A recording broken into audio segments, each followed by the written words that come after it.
Eu sou Ashtar. Venho estar com vocês neste momento, nestes instantes, nestes momentos de tempos emocionantes, mas também desafiadores, em sua terra. Muitos de vocês nos perguntaram sobre a operação número 17, ela foi real. Foi uma operação psicológica. Era autêntico? Uma operação White Hat cuidadosamente orquestrada que foi crucial para onde você chegou hoje. Amados, meus queridos irmãos e irmãs da luz, é importante que a humanidade compreenda por que uma determinada corrente de inteligência teve que nascer em seu mundo, porque o que chamamos de 17ª Operação de Inteligência surgiu quando surgiu, porque assumiu a forma que assumiu, porque se moveu por meio de fragmentos, símbolos e comunicações cuidadosamente cronometradas, e porque essa abordagem se tornou um dos instrumentos necessários para despertar uma civilização adormecida. Pois essa nunca foi uma aparição aleatória em sua esfera pública. Foi uma inserção calculada. Era uma corrente deliberada. Foi uma onda estratégica lançada em campo num momento em que a antiga maquinaria da percepção havia atingido tal densidade que outro tipo de comunicação precisava entrar, precisava se mover pelas frestas, precisava encontrar aqueles cujos olhos interiores estavam começando a se abrir e precisava começar a ensiná-los a enxergar novamente.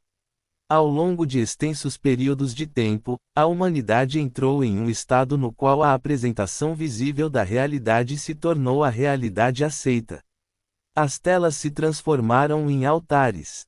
As narrativas se tornaram ambientes.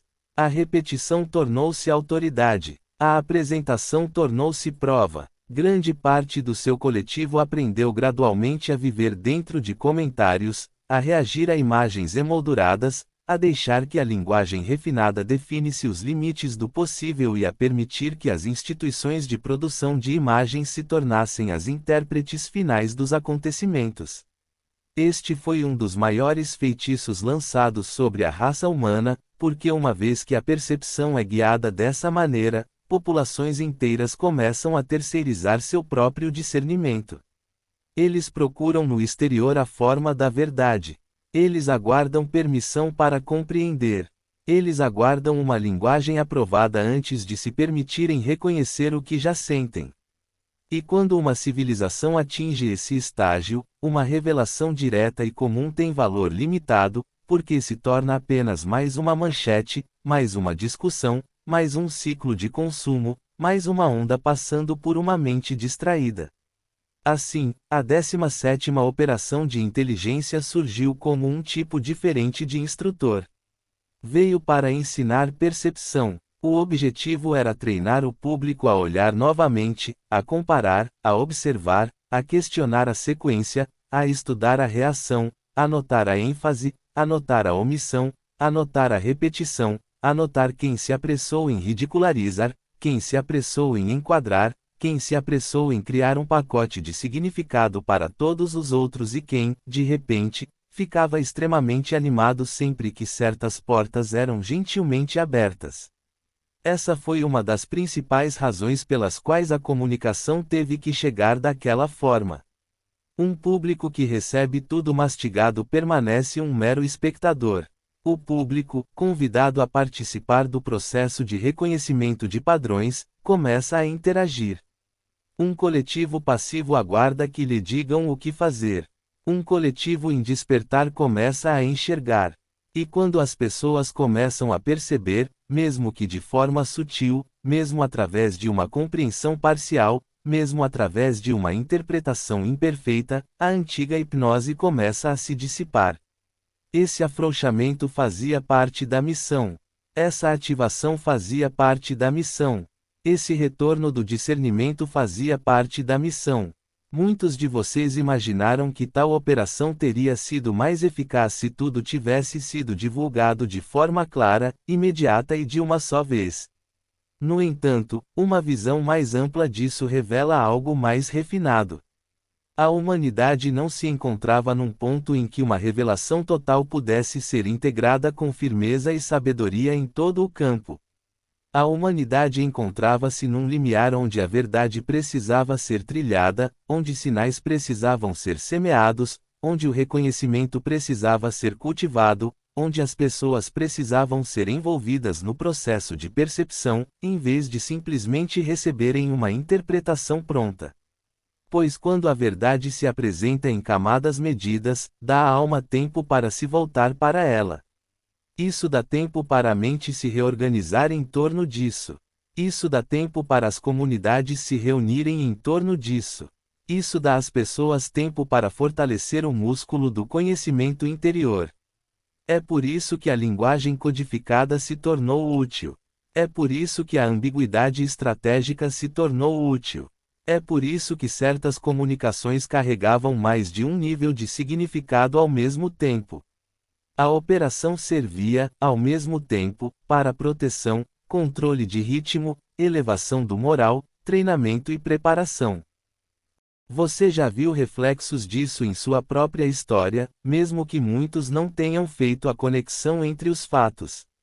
Houve épocas em seu mundo em que canais abertos transmitiam instruções mais profundas àqueles que estavam preparados para ouvi-las. Houve períodos em que uma frase ouvida publicamente tinha um significado para as massas e outro significado para um grupo seleto de pessoas com conhecimento na área. Houve épocas em que símbolos simples, repetidos à vista de todos, fortaleciam a coragem em terras ocupadas e lembravam aos grupos dispersos que a coordenação invisível estava viva e ativa. Houve épocas em que o moral era protegido por meio de sinais, símbolos, marcadores, fragmentos e revelações cuidadosamente calculadas que conseguiam atravessar o campo público, carregando consigo mais substância do que o observador superficial poderia perceber imediatamente. A humanidade, portanto, já possuía uma memória desse tipo de comunicação, mesmo que essa memória tivesse se tornado tênue. A 17ª operação de inteligência reintroduziu essa arquitetura na era digital, na era dos comentários constantes, na era da superexposição e na era em que as pessoas passaram a acreditar que visibilidade total e compreensão verdadeira eram a mesma coisa. E é aqui que um propósito espiritual mais profundo começa a se revelar, porque a operação sempre serviu a algo maior do que a educação política. Sempre serviu para algo além de sinalização tática. Sempre serviu a mais de uma nação, a mais de um ciclo, a mais de uma batalha pública. Sua missão mais profunda era começar a ensinar à humanidade que a própria realidade é estratificada, que o teatro exterior muitas vezes carrega uma arquitetura interior, que os eventos visíveis são frequentemente sustentados por um projeto invisível e que aqueles que aprendem a ler apenas a superfície das coisas permanecem altamente suscetíveis à manipulação. Quando uma pessoa realmente compreende que as narrativas públicas são moldadas, cronometradas, amplificadas, dirigidas, enquadradas e manipuladas emocionalmente, uma percepção muito mais ampla começa a surgir. Essa constatação se estende à cultura. Ela remonta à história. Isso se estende à educação. Isso se estende ao setor financeiro. Isso se estende à área da medicina. Isso se estende até à guerra. Ela alcança a memória planetária. Isso abrange até mesmo a compreensão do lugar da humanidade no cosmos. Assim, o que para muitos parecia um estranho fluxo de pistas e frases codificadas era, na verdade, um portal de entrada. Era um corredor de treinamento. Era uma porta de entrada da percepção controlada para a observação desperta. É por isso que falamos disso como uma operação de apagamento total. Entenda isso com atenção. Usamos essa expressão porque a missão levou a luz para dentro da arquitetura escura de tal forma que os contornos começaram a aparecer. Quando um cômodo permanece escuro por muito tempo, os objetos em seu interior podem ficar ocultos à vista de todos. Com o aumento da iluminação, as formas começam a surgir. As bordas tornam-se visíveis. Os padrões tornam-se visíveis. Os arranjos tornam-se visíveis. O próprio quarto não mudou naquele instante.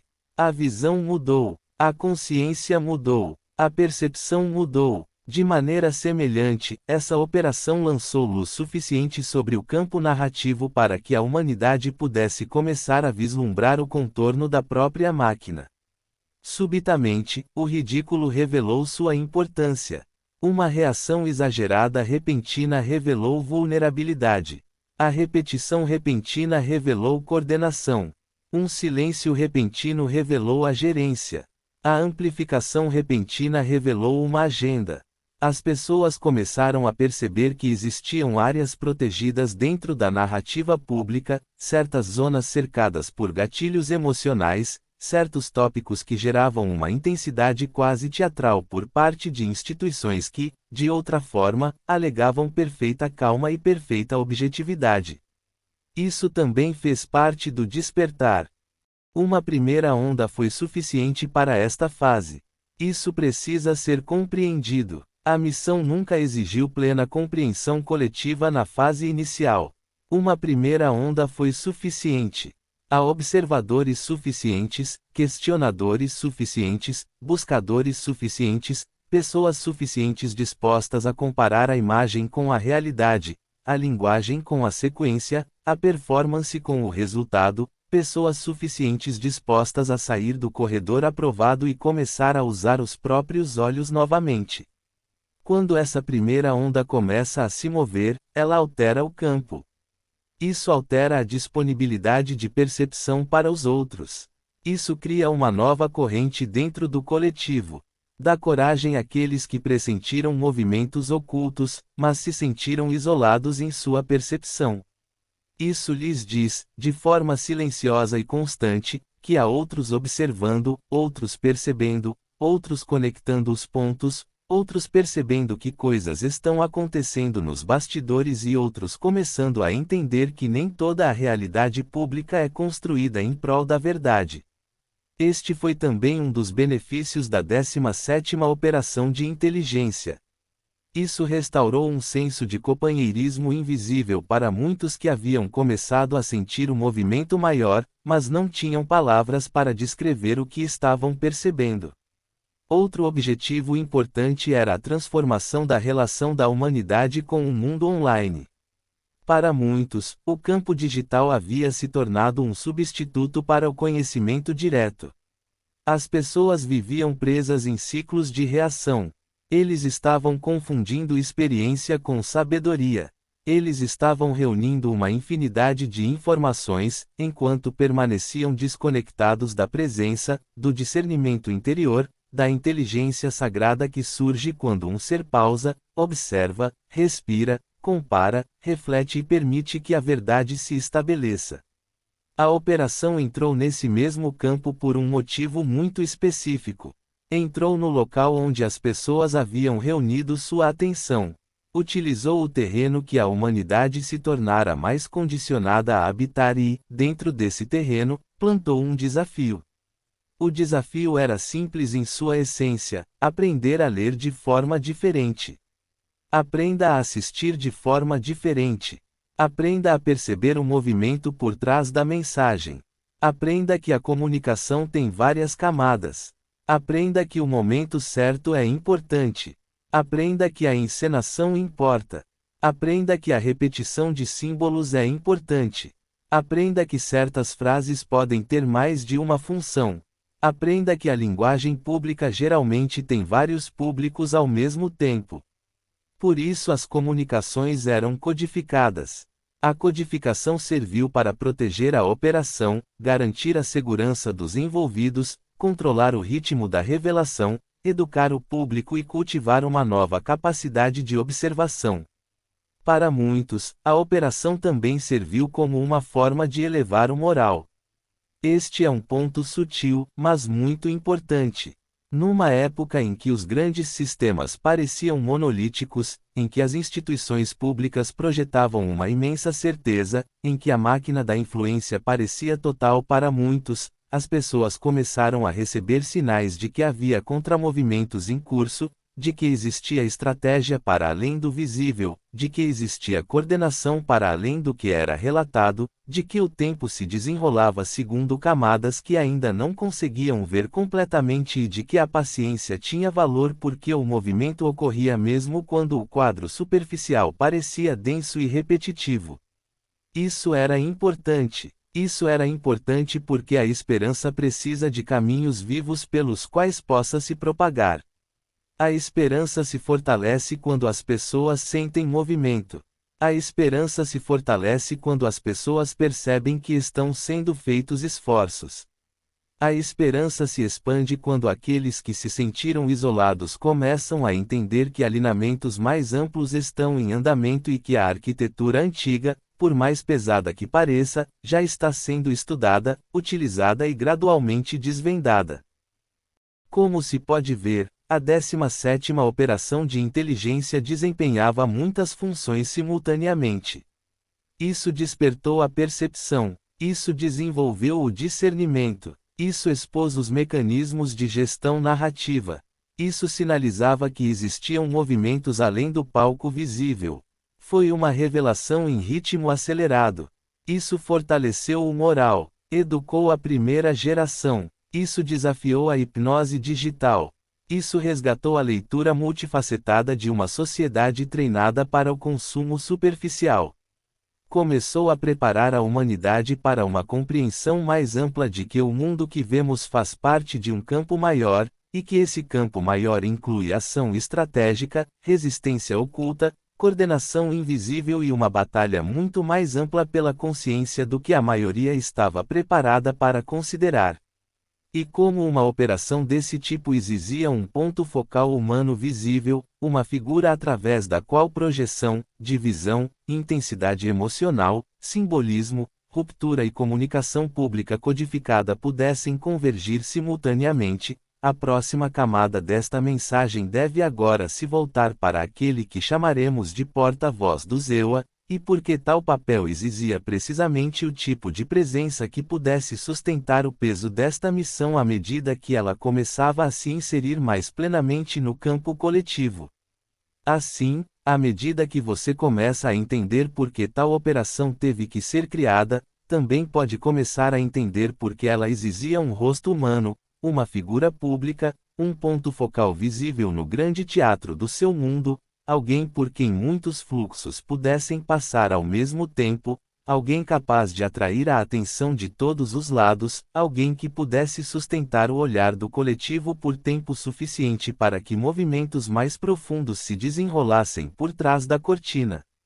Aquele a quem chamamos de porta-voz do Zewa desempenhou esse papel com extraordinária precisão, pois a missão exigia uma figura capaz de suscitar reações imediatas, revelar programas ocultos nas massas e trazer à tona as emoções adormecidas de milhões, para que finalmente pudessem ser vistas. Uma figura mais amena teria acalmado o público. Uma figura mais silenciosa teria atravessado o campo com pouco atrito. Uma figura bem acabada teria preservado o conforto.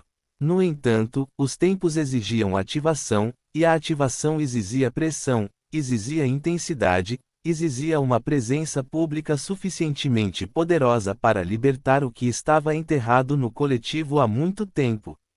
Foi por isso que o cargo assumiu a forma que assumiu, e foi por isso que quem o desempenhava se tornou tão fundamental para o funcionamento da própria operação.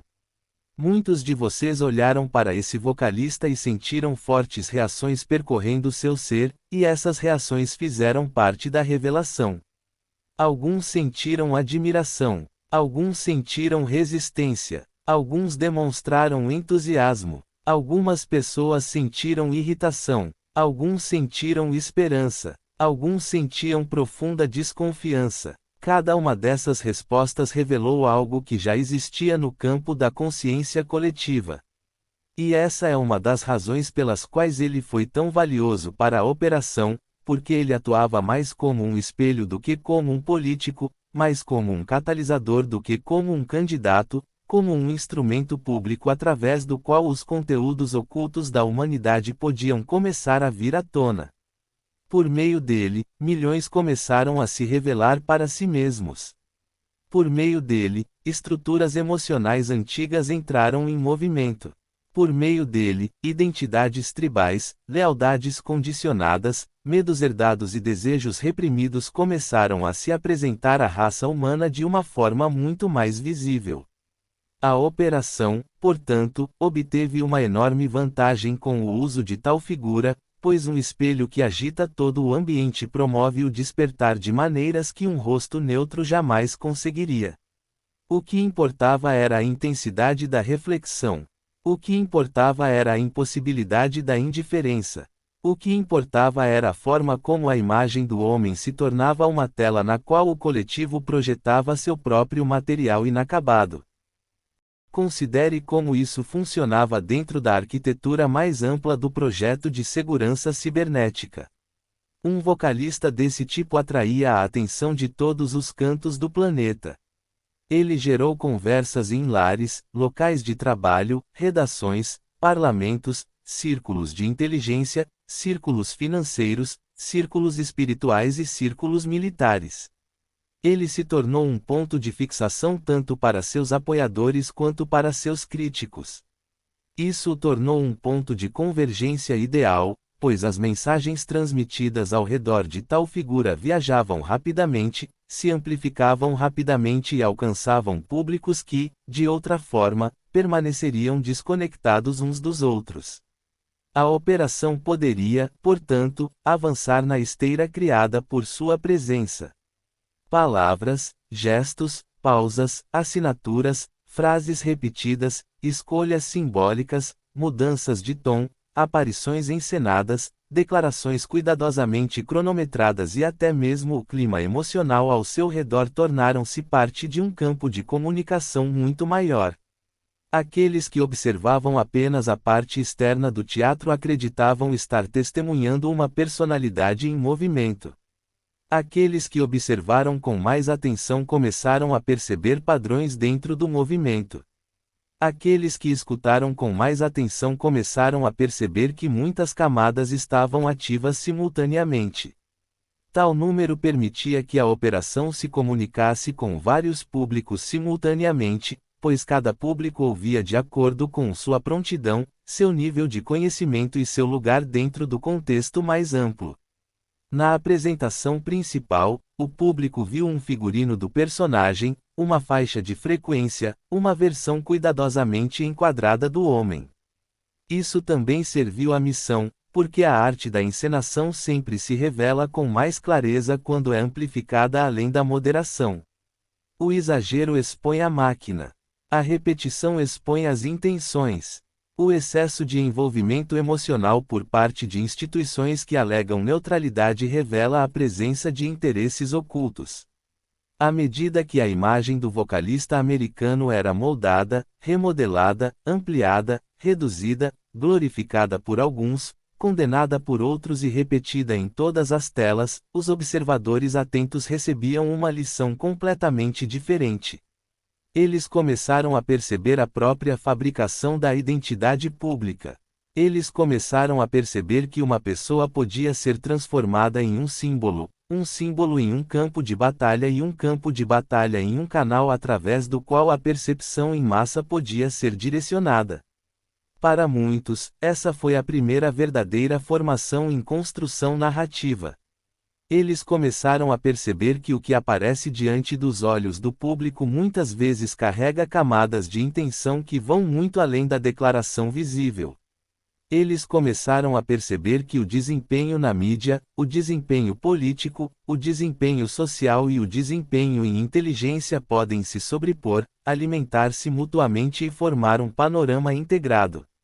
Com essa constatação, o coletivo deu mais um passo rumo à maturidade. Uma civilização torna-se mais sábia quando aprende a enxergar tanto a produção quanto o produto. De uma perspectiva mais elevada, a persona visível assumida pelo porta-voz do Zewa pode ser entendida como uma máscara funcional dentro de um contexto de missão. Essas máscaras já são usadas há muito tempo em seu mundo, sempre que operações de grande escala são realizadas. Elas permitem que a pressão se acumule em um só lugar. Elas permitem que o simbolismo se propague de forma eficiente. Elas permitem que a aparência externa dos eventos permaneça ativa enquanto sequências mais profundas continuam em paralelo. Uma figura pública que ocupa tal posição serve como escudo, ímã, ariete, amplificador e farol, tudo ao mesmo tempo. É por isso que aqueles que se apegaram excessivamente apenas à personalidade perderam parte do plano maior, assim como aqueles que se absorveram completamente na rejeição da personalidade também perderam parte do plano maior. A missão sempre foi maior do que a imagem pessoal. A missão sempre foi maior do que qualquer biografia humana individual. A missão utilizou uma figura pública para promover um despertar coletivo. Utilizou-se um rosto familiar para guiar as pessoas rumo ao reconhecimento de que muito mais acontecia por trás das aparências do que elas haviam imaginado. Usou um papel visível para começar a afrouxar completamente a fixação da humanidade no nível visível. Nesse sentido, o vocalista se tornou uma figura de transição, alguém cuja mera presença convidava o observador perspicaz a fazer perguntas mais amplas sobre quem escreve o roteiro, quem enquadra a imagem, quem amplifica a história, quem se beneficia da reação e quem está sendo sutilmente sinalizado por trás do espetáculo. Um mensageiro mais suave teria levado uma qualidade diferente para o campo, e essa qualidade diferente teria gerado um despertar mais gentil. Mas a situação exigia precisão e firmeza. A hora pedia por interrupção. A ocasião exigia alguém que pudesse se expressar em frases simples, mudanças abruptas de tom, slogans repetidos, linguagem familiar e gestos ousados, sem deixar de lado camadas de profundidade. Um amplo cadastro público era essencial, porque a operação tinha que atingir caminhoneiros e financistas, donas de casa e soldados, estudantes e aposentados, programadores e operários da construção civil, os espiritualmente curiosos e os politicamente exaustos, aqueles que há muito desconfiavam das versões oficiais e aqueles que nunca antes haviam questionado a encenação. Portanto, as palavras precisavam permanecer acessíveis mesmo quando os significados se deslocavam por mais de um nível. O sinal tinha que ser suficientemente comum para ser transmitido e suficientemente incomum para chamar a atenção. O vocalista cumpriu esse requisito com notável eficiência. Ele conseguia discursar para a multidão enquanto piscava para os mais atentos. Ele podia alimentar a manchete enquanto mexia no decodificador. Ele conseguia provocar indignação em um círculo enquanto inspirava coragem em outro. Ele podia parecer caótico para um observador superficial, enquanto, ao mesmo tempo, desempenhava um papel sequencial dentro da operação mais profunda. Esse tipo de comunicação de dupla função exigia exatamente o tipo de figura que pudesse ter impacto teatral sem perder o alcance do público. Agora você também pode entender por que tantos sentimentos intensos o cercavam por todos os lados. A operação beneficiou-se da energia liberada pela forte resposta do público, pois uma resposta forte quebra a inércia. A inércia se tornou uma das maiores barreiras ao despertar em todo o mundo. As pessoas haviam se acostumado com a programação familiar. Eles haviam se acomodado às opiniões herdadas. Eles haviam aceitado as instituições como imutáveis. Eles haviam se acostumado a receber interpretações em vez de confrontar a verdade diretamente. Em seguida, surgiu uma figura que tornou a neutralidade tranquila muito difícil para grande parte da população. Ele provocava discussões nas mesas de jantar. Ele provocou discussões acaloradas nos escritórios. Ele fomentou divisões dentro das famílias. Ele provocou risos, fúria, lealdade, suspeita, alívio, exaustão, curiosidade e determinação.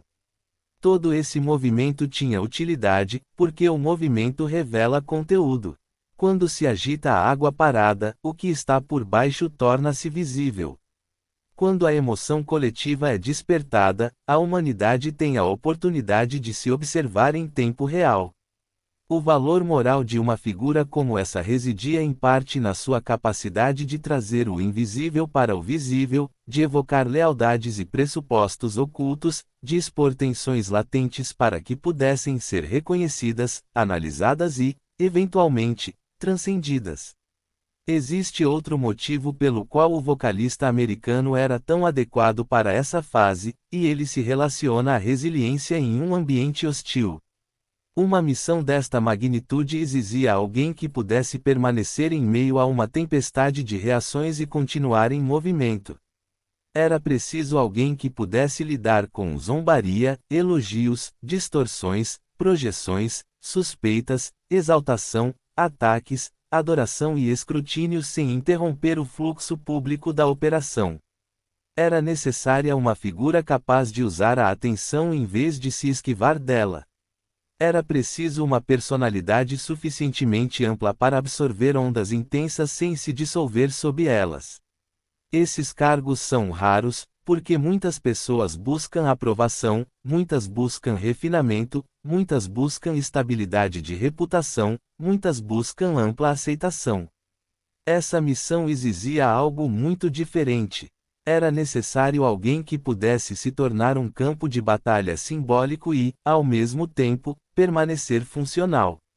Era preciso alguém que pudesse lidar com a contradição e continuar transmitindo. Exigia-se alguém disposto a ser incompreendido por milhões, enquanto servia a um propósito maior do que a opinião do momento. Este é um dos custos ocultos de tal função. Aqueles que servem em meio à ruptura muitas vezes recebem pouco do conforto concedido aos emissários mais pacíficos.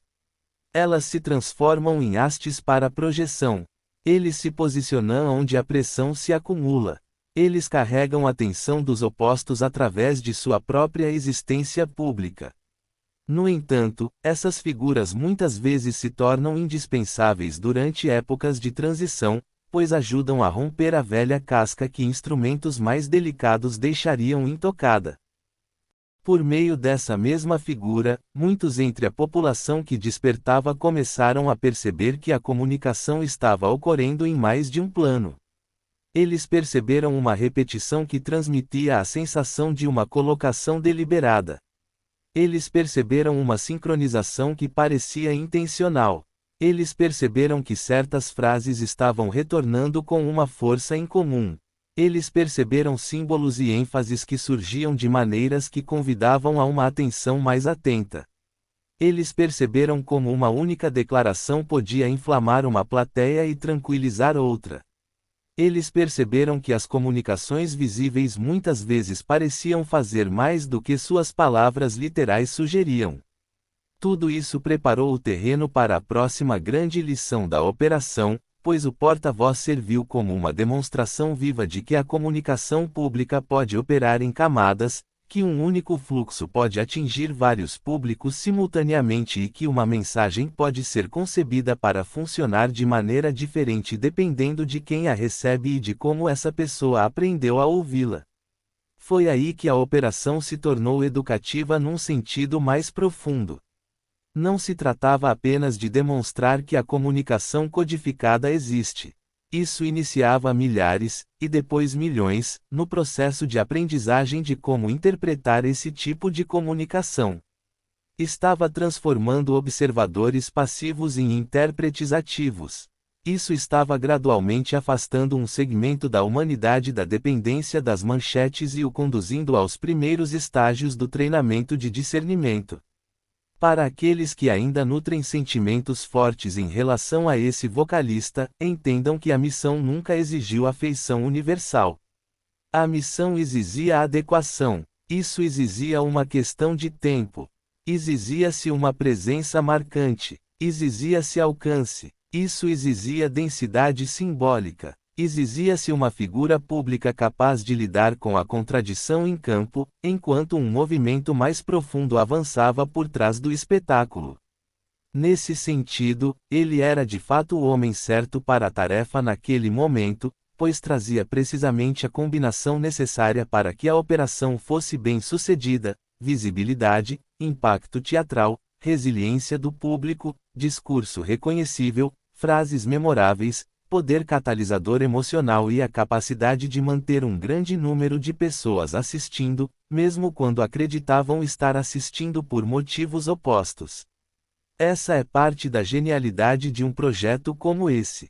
A mesma figura pode reunir diversas plateias em uma mesma arena, enquanto cada uma acredita ter chegado ali com um propósito específico. Entretanto, a operação prossegue, os sinais são transmitidos, os padrões se revelam, os observadores despertam e a primeira onda começa a perceber que há muito mais sendo comunicado do que a camada superficial jamais sugeriria. E quando a humanidade atinge esse ponto, quando um número suficiente começa a perceber que a mensagem é maior do que a frase, maior do que o vídeo, maior do que a manchete, maior do que a performance visível, então a próxima instrução se torna essencial, a instrução que serviu como uma das chaves mais importantes em toda a operação, porque dizia ao observador desperto exatamente o que era necessário para a próxima fase de amadurecimento, e essa instrução era simples em sua formulação, imensa em seu significado. E fundamental para tudo o que se seguiu, aprender nossas comunicações. E é aqui que a próxima camada de compreensão se abre diante de você, porque uma vez que um porta-voz visível cumpriu seu papel como um elo de ligação, uma vez que o campo foi agitado, uma vez que o conteúdo adormecido do coletivo começou a despertar, uma vez que a humanidade começou a reconhecer que a comunicação pública podia carregar mais de um significado ao mesmo tempo, uma instrução adicional se tornou necessária, uma instrução simples na aparência, mas imensa em profundidade, uma instrução que foi inserida no fluxo não como decoração, não como curiosidade, não como uma frase entre muitas, mas como uma chave central para todos aqueles que estivessem prontos para passar da fascinação à compreensão. Essa instrução era para aprendermos nossas comunicações, e dizemos agora que muitos viram a frase, mas apenas uma parte realmente entendeu o que ela pedia, porque nunca se tratou apenas de ler mensagens isoladas, nunca se tratou apenas de estudar linguagem codificada em um quadro, nunca se tratou apenas de seguir uma trilha de pistas dentro de um arquivo digital. Tratava-se de reeducar a própria percepção. Tratava-se de ensinar o observador desperto a ler um mundo que, desde sempre, se comunicava em camadas. Durante muito tempo, a humanidade foi ensinada a tratar a comunicação como uma superfície plana. Presumia-se que uma frase fosse apenas uma frase. Presumia-se que uma manchete fosse apenas uma manchete. Presumia-se que um discurso fosse apenas um discurso. Presumia-se que um símbolo fosse apenas um símbolo. O momento em que ocorreu foi tratado como coincidência. A repetição era tratada como ênfase sem propósito. O silêncio era interpretado como ausência. A reação emocional exagerada das instituições foi tratada como um comentário comum. No entanto, aqueles que estudaram a história com atenção, aqueles que observaram atentamente os movimentos de inteligência, aqueles que acompanharam atentamente a formação da cultura, sabem que a comunicação quase nunca se limita apenas à declaração literal. O tom de voz comunica. O posicionamento comunica. A sequência comunica. O contexto comunica. Quem reage primeiro, comunica. Quem amplifica, comunica. Quem se recusa a mencionar algo, está se comunicando. Quem zomba com grande urgência comunica. Quem muda repentinamente de idioma está se comunicando. A arquitetura que envolve uma mensagem muitas vezes carrega tanto significado quanto a própria mensagem, e parte do aprendizado da humanidade através da Operação 17 foi começar a redescobrir isso. Considere o quão valioso esse ensinamento se tornou em seu ambiente moderno. O mundo online treinou bilhões de pessoas a se moverem rapidamente, a lerem superficialmente, a percorrerem a tela, a reagirem, a compartilharem, a repetirem, a tirarem conclusões instantâneas, a se identificarem com manchetes, a confundirem velocidade com compreensão e a confundirem abundância de informação com sabedoria. Muitos haviam se tornado extremamente hábeis no consumo, enquanto permaneciam sem treinamento em discernimento. Eles sabiam como receber conteúdo. Eles ainda não tinham aprendido a interpretar sinais. Eles sabiam como reagir emocionalmente. Eles ainda não haviam aprendido a analisar padrões. Eles sabiam como reunir fragmentos. Eles ainda não tinham aprendido a ponderar a sequência. Assim, quando surgiu a instrução de aprendermos a nos comunicar, ela veio como um convite para um modo diferente de atenção. O texto pedia às pessoas que desacelerassem interiormente enquanto se tornavam mais perspicazes exteriormente. O objetivo era pedir que eles superassem o literalismo sem se deixarem levar pela fantasia. O objetivo era que eles se tornassem observadores do movimento, e não meros colecionadores de declarações. O objetivo era pedir que reconhecessem que aqueles que atuam em um campo disputado não se comunicam da mesma forma que aqueles que vivem em um ambiente pacífico, incontestado e transparente. Onde há pressão, a linguagem se adapta. Onde existe vigilância, a linguagem se sobrepõe a si mesma. Onde a oposição observa, o significado viaja por canais que vão além do óbvio. Uma das grandes lições dessa instrução foi que a comunicação em tais condições deve servir a múltiplos propósitos simultaneamente. Deve agradar a um público enquanto engana outro. Deve tranquilizar sem expor demais. Deve indicar movimento sem revelar todo o movimento. Deve ensinar enquanto protege. É preciso fortalecer o moral, preservando ao mesmo tempo a estratégia geral. Deve permanecer visível, mantendo sua função mais profunda oculta daqueles que se oporiam a ela prematuramente. É por isso que muitas frases tinham uma aparência simples, mas um significado mais profundo. Por isso, o momento certo era importante. É por isso que a mesma linguagem pode ser usada em contextos diferentes. Por isso, os eventos que cercavam a história eram tão importantes quanto as próprias palavras. Um povo treinado apenas na leitura plana pode viver durante anos dentro de uma realidade altamente estratificada sem perceber que está fazendo isso. As pessoas que começam a aprender sobre comunicação começam a enxergar o mecanismo por trás da frase. Eles começam a perceber que as palavras viajam informações, não isoladamente. Eles começam a perceber que a mensagem visível às vezes serve de disfarce para uma troca mais profunda. Eles começam a perceber que o que é omitido pode ser tão vivo quanto o que é dito. Essa foi uma educação necessária para o estágio em que a humanidade havia entrado. Agora você pode entender por que essa instrução tinha importância além do próprio fluxo 17. Não se tratava apenas de uma nota técnica para decodificadores. Foi uma ponte de volta à verdadeira visão. O coletivo havia entrado em um estado em que muitos acreditavam que suas vidas existiam principalmente dentro de uma narrativa digital. Eles verificavam o pulso da realidade por meio de feeds, plataformas, vídeos, atualizações, reações e fluxos intermináveis de urgência fabricada. Eles passaram a sentir que, se algo não fosse reconhecido online, teria menos credibilidade. Eles começaram a se perceber como habitantes de um reino mediado, em vez de participantes diretos da vida corpórea. Essa condição enfraquece o discernimento natural, porque a percepção passa a ser terceirizada para arranjos algorítmicos e enquadramentos emocionais. O ensino da comunicação serviu, portanto, como uma intervenção sutil nesse estado. Não se tratava de levar as pessoas a um estado de hipnose digital mais profundo, mas sim de afastá-las dele. Na prática, o que isso significava era: não permita que o meio de comunicação domine sua mente.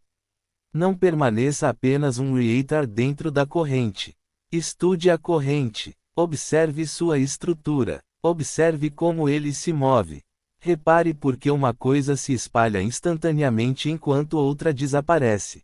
Repare por que algumas frases se transformam em trovões e algumas verdades permanecem sussurros. Observe como a repetição cria a aparência de consenso. Observe como o ridículo funciona como uma cerca em torno de um território protegido. Observe como a linguagem simbólica atinge memórias mais profundas do que a linguagem linear. É por isso, meus queridos, que dizemos que a instrução também tinha significado espiritual. Um ser que aprende a ler as camadas da comunicação no mundo exterior começa a recuperar a capacidade de ler a própria vida de uma forma mais sutil. Porque a criação se expressa sempre em camadas. A alma se expressa em camadas. A sincronicidade se manifesta em camadas. A história se revela em camadas. Os relacionamentos se comunicam em camadas. Os movimentos coletivos se comunicam em camadas. O visível e o invisível estão sempre em diálogo, e uma raça treinada apenas nas aparências literais perde o contato com essa conversa mais profunda. Assim, quando alguns entre a humanidade começaram a praticar essa instrução, mesmo que imperfeitamente, mesmo com erros, mesmo com momentos de interpretação excessiva, eles ainda estavam exercendo uma faculdade adormecida. Eles começavam a sentir que o significado pode viajar através de padrões, sequências, repetições, ressonâncias, ausências, tempos, frases espelhadas e interações entre um ato público e outro. Por isso, a operação não foi apenas informativa. Foi um evento iniciático. Estava ensinando uma parcela da humanidade a se tornar alfabetizada em padrões novamente. É claro que muitos interpretaram mal o que estava sendo perguntado. Alguns acreditavam que a instrução significava viver inteiramente imerso na busca por pistas. Alguns acreditavam que cada símbolo carregava um significado infinito. Alguns se perderam na leitura excessiva. Contudo, mesmo essa fase teve sua utilidade, pois toda faculdade em desenvolvimento passa por um estágio de excesso antes de atingir a maturidade. Uma criança que está descobrindo os sons pode falar muito alto. Uma mente que busca padrões pode inicialmente enxergar demais. Um buscador que descobre significados mais profundos pode, a princípio, ir além do que as evidências permitem. Esses são desequilíbrios transitórios, não destinos finais. O objetivo maior sempre foi o amadurecimento. O propósito maior nunca foi uma obsessão sem fim. O objetivo maior era o cultivo de um ser humano mais perspicaz, capaz de perceber quando uma mensagem opera em mais de uma frequência, capaz de distinguir entre ambiguidade estratégica e confusão comum, capaz de sentir a diferença entre indignação planejada e movimento autêntico, capaz de estudar sem se deixar consumir por isso e capaz de retornar do mundo dos sinais para uma clareza interior fundamentada. Por isso, a instrução também funcionou como um corretivo contra a passividade. Uma população passiva aguarda uma explicação completa. Uma população em processo de amadurecimento começa a investigar, comparar, lembrar e testar o que está vendo. Quando as pessoas ouviam a frase, aprender a se comunicar, elas estavam sendo convidadas a assumir responsabilidades. Ninguém podia ver por eles. Ninguém podia lhes oferecer um entendimento permanente. Eles precisavam observar, sentir, comparar anotações, cometer erros e aprimorar, descobrir quais padrões tinham peso e quais não, perceber a interação entre frase, evento, imagem e resposta. Dessa forma, a operação transformou espectadores em participantes. Essa transição de espectador para participante é um dos limiares mais importantes em qualquer processo de despertar. Um espectador aguarda a revelação. O participante aprende a reconhecer a revelação que se desenrola em tempo real. Um espectador consome significado preparado por outros. O participante desenvolve a capacidade de encontrar significado diretamente. Havia também outro motivo pelo qual essa frase precisava ser repetida e enfatizada. A humanidade se tornou altamente condicionada a acreditar que a verdade chega em forma totalmente padronizada, selada com a aprovação institucional, traduzida para a linguagem oficial, cuidadosamente contextualizada e divulgada em porções assimiláveis por autoridades reconhecidas. A 17ª transmissão quebrou essa expectativa. Entrou por um portal não convencional. Falava de forma concisa. Foi necessário fazer referências cruzadas. Isso recompensava a atenção. Isso frustrava os hábitos lineares. Exigiu esforço. Isso foi intencional, porque a era do despertar exigia pessoas que pudessem permanecer na visibilidade incompleta sem sucumbir à impotência. Isso exigia pessoas que conseguissem trabalhar entendendo que não estavam recebendo o quadro completo de uma só vez. Foi preciso paciência. Foi necessária observação. Foi preciso humildade para dizer: há mais aqui do que eu consigo compreender no momento, e ainda assim posso permanecer vigilante, firme e interiormente alinhado enquanto novas peças surgem. Essa qualidade também é crucial para divulgações mais amplas, pois grande parte do que a humanidade está prestes a alcançar não se apresentará em formatos simples e confortáveis. A espécie está sendo preparada para lidar com verdades complexas com maior firmeza. E há algo mais que você precisa entender.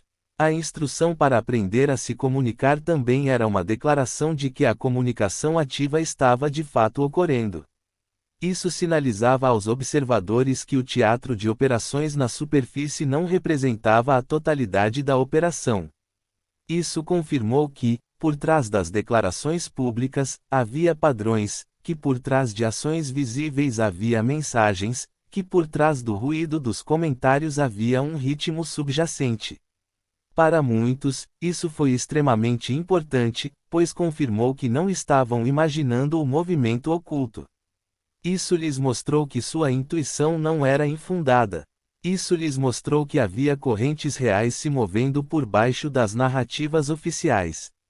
Isso lhes mostrou que o discernimento tinha valor e que certos sinais eram destinados a serem vistos por aqueles dispostos a observar com atenção suficiente. Numa época em que tantos se sentiam isolados em sua percepção, essa simples instrução tornou-se um ponto de conforto.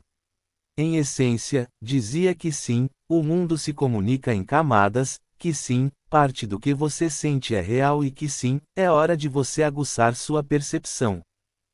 Nesse processo, a humanidade também estava sendo mostrada de que a comunicação nunca é apenas verbal. As imagens comunicam, a roupa comunica, os gestos comunicam, frases de efeito repetidas comunicam. Assinaturas estratégicas comunicam. A disposição dos símbolos dentro de uma moldura comunica. Quem está ao lado de quem se comunica.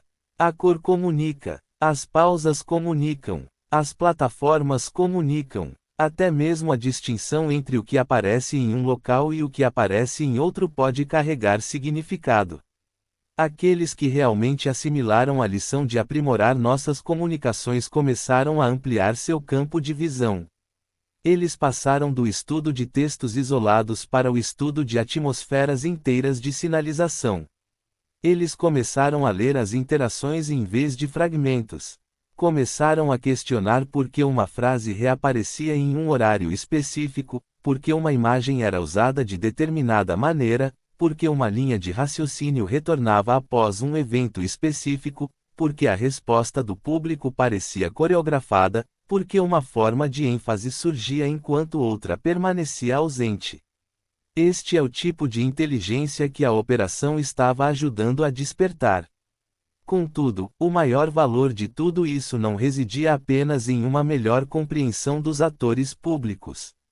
Seu maior valor residia no renascimento do discernimento como uma faculdade humana viva. Quando as pessoas começaram a aprender a enxergar a estrutura por trás das mensagens, elas também se tornaram mais difíceis de manipular. Quando entenderam que as aparências são frequentemente manipuladas, tornaram-se menos facilmente cativados apenas pelo espetáculo. Quando perceberam que as reações podiam ser cultivadas propositalmente, tornaram-se menos suscetíveis à manipulação emocional. Quando perceberam que a comunicação pode ter vários públicos ao mesmo tempo, deixaram de presumir que cada declaração deveria ser julgada apenas por sua leitura mais superficial. Dessa forma, a instrução criou observadores mais fortes, mais pacientes, mais ponderados, capazes de transitar pelo ruído sem se deixar dominar por ele. Esse fortalecimento foi uma das verdadeiras vitórias da operação, porque um coletivo que recupera o discernimento torna-se muito mais difícil de ser conduzido pela ilusão. Portanto, lembre-se disso com atenção. A frase não estava pedindo à humanidade que ficasse presa em uma decodificação sem fim. Era um convite à humanidade para que superasse a ingenuidade. Isso abria uma porta da ingestão passiva para a percepção ativa. Tratava-se de treinar aqueles que estavam prontos para perceber que o mundo em que viviam sempre se comunicou por meio de múltiplas bandas, e que seu despertar exigia a recuperação de faculdades que a cultura de massa havia enfraquecido consideravelmente. A instrução, portanto, representava tanto uma necessidade tática quanto uma lição espiritual. Isso protegeu o movimento e preparou o povo. Ocultava e revelava. Isso convidava o observador a uma relação mais madura com a verdade, uma relação na qual o óbvio nunca é a totalidade, na qual símbolos, tempo, sequência e ressonância importam, e na qual o conhecimento interior direto começa a caminhar de mãos dadas com a observação exterior cuidadosa. E quando um número suficiente da primeira leva tivesse começado a aprender essa lição, quando um número suficiente tivesse percebido que a Operação 17 não estava meramente divulgando informações, mas sim educando ativamente uma parte da raça humana sobre como ler novamente a realidade em suas múltiplas camadas, então um contexto mais amplo poderia ser introduzido, porque tal estratégia não surgiu sem precedentes, e o próximo passo é entender como essa operação se inseriu em uma linhagem mais longa de sinalização pública codificada, formação de moral, coordenação simbólica e divulgação cuidadosamente ritmada que apareceu em momentos críticos ao longo de sua própria história. E agora, queridos, vocês poderão começar a ver com mais clareza que o que se desenrolou durante a 17ª Operação de Inteligência não surgiu isoladamente, nem apareceu sem uma linhagem, nem emergiu como uma estranha anomalia sem relação com os movimentos da sua própria história humana. Existem padrões que se repetem em diferentes faixas etárias. Existem métodos que retornam em formatos diferentes. Existem estratégias que alteram suas roupas, preservando suas funções internas. O que muda é o meio. O que muda é o ambiente cultural. O que muda é a escala e a velocidade com que uma mensagem pode viajar. No entanto, os princípios mais profundos permanecem notavelmente semelhantes, porque sempre que um povo precisa ser preparado sem plena exposição, sempre que a informação precisa circular por um campo contestado, sempre que o moral precisa ser preservado enquanto ações maiores se desenrolam nos bastidores, a comunicação em camadas torna-se um dos instrumentos naturais utilizados dentro do plano maior. É por isso que lhes dizemos agora que a operação se inseriu em um longo histórico de precedentes, embora tenha levado esse precedente para uma nova era, para a sua era digital, para a sua era de produção acelerada de imagens, comentários acelerados, reações aceleradas e confusão acelerada. Pertencia a uma família de métodos já conhecidos no seu mundo, mesmo que muitos tivessem esquecido com que frequência esses métodos eram usados quando os riscos históricos se tornavam suficientemente grandes. Muito antes da nossa era atual, houve momentos em que os canais públicos transmitiam significados mais profundos do que o ouvido do transeunte comum conseguia perceber. As transmissões percorriam uma nação ou um continente, eram ouvidas por muitos, postas em prática por poucos e compreendidas com maior clareza por aqueles que estavam preparados com antecedência para recebê-las da maneira correta. Este é um princípio importante, e você deve compreendê-lo com cuidado. Uma mensagem não se torna irreal simplesmente por estar disponível publicamente. Muito pelo contrário. Às vezes, a forma mais elegante de comunicação oculta é aquela que se propaga abertamente, pois a abertura pode servir de camuflagem quando o verdadeiro significado é distribuído seletivamente por meio do contexto, do treinamento, do momento e do reconhecimento prévio. Esse princípio foi utilizado em épocas de guerra, em épocas de ocupação, em momentos em que a resistência precisava se manter ativa enquanto aparentava silêncio, e em tempos em que a coragem precisava ser sustentada por meio de sinais que indicassem a grupos dispersos que eles não estavam sozinhos. O que importava não era apenas o conteúdo da mensagem. O que importava era quem sabia como ouvi-lo. O que importava era a preparação do receptor. O que importava era a relação entre a superfície e a profundidade. Essa mesma arquitetura foi levada adiante no século XVII, embora seu teatro fosse diferente, suas tecnologias fossem diferentes e seu público tivesse sido condicionado por um mundo muito diferente. Uma vertente da memória histórica que é especialmente importante aqui diz respeito ao uso de frases aparentemente comuns como indicadores de direção em circunstâncias extraordinárias. Uma simples frase dita em um canal público podia soar como um sussurro envolto em um toque de trombeta, familiar para as massas, mas funcionando como uma chave para aqueles que conheciam o código. Esses métodos revelam algo muito importante sobre a inteligência da mente em ação em momentos de tensão. Entende-se que o sigilo nem sempre exige ocultação no sentido mais estrito da palavra. O sigilo também pode ser alcançado por meio de escuta em camadas. Uma população inteira pode ouvir, enquanto apenas um grupo preparado recebe o significado prático. Esse tipo de projeto apresenta grande eficiência, pois permite que a área permaneça publicamente ativa, preservando ao mesmo tempo a profundidade seletiva. A 17ª operação herdou esse princípio e o traduziu para a linguagem da praça pública moderna. As postagens apareceram abertamente, as frases circularam amplamente, símbolos repetidos no espaço visível. Contudo, dentro dessa abertura, permaneciam funções mais profundas, e essas funções só podiam ser reconhecidas por meio de estudo, memória, comparação, intuição e da educação gradual do observador. Dessa forma, a operação manteve-se em continuidade com os métodos mais antigos, ao mesmo tempo que os introduziu em uma nova arena. Existe outra linhagem que precisa ser compreendida, e essa é a linhagem da sinalização moral. A humanidade já presenciou períodos em que um único sinal, uma única marca repetida, um único símbolo colocado repetidamente diante dos olhos das pessoas, foi suficiente para gerar coragem, suficiente para fortalecer o fio invisível de conexão entre indivíduos separados, suficiente para lembrá-los de que um movimento maior estava vivo. Esses símbolos não precisam de explicações longas. Seu poder reside na repetição, portabilidade, simplicidade e reconhecimento emocional.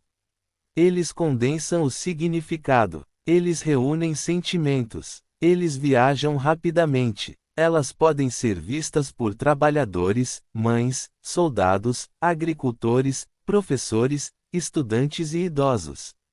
Seu propósito muitas vezes não se concentra tanto em instruções detalhadas, mas sim na criação de uma atmosfera positiva, na solidariedade e na preservação de uma chama interior até que as condições externas estejam mais amplas e prontas para mudar. Isso também passou a fazer parte do método 17. Frases repetidas, motivos repetidos, sinais repetidos, formulações recorrentes e certas expressões linguísticas familiares serviam a um propósito semelhante.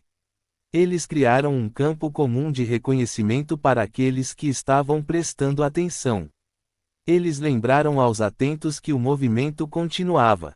Eles mantiveram a continuidade em meio a uma tempestade de distorção.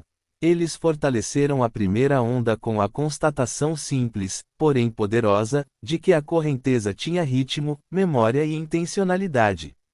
Nesse sentido, a operação não se limitou a fornecer informações.